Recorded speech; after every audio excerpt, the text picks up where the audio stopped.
ইরানে মার্কিন satellite internet বা স্টারলিংক প্রকল্পের কার্যকারিতা নিয়ে বড় ধরনের প্রশ্ন উঠেছে।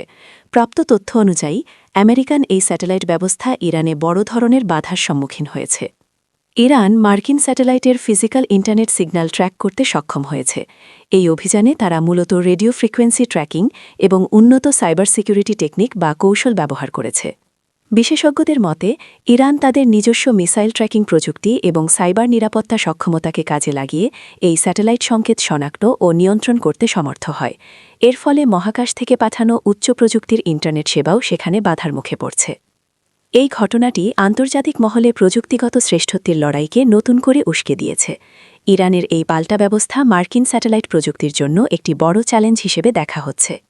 বিষয়টিকে এভাবে কল্পনা করা যেতে পারে, মনে করুন কেউ অনেক দূর থেকে একটি টর্চলাইটের আলো আপনার ঘরের দিকে ছুটছে, কিন্তু আপনি যদি একটি উন্নত আয়না বা ট্র্যাকিং ডিভাইস ব্যবহার করে সেই আলোর উৎস খুঁজে বের করেন এবং তা আপনার ঘরে ঢোকার আগেই বাধা দেন, তবে সেই টর্চের আলো আর কার্যকর থাকে না।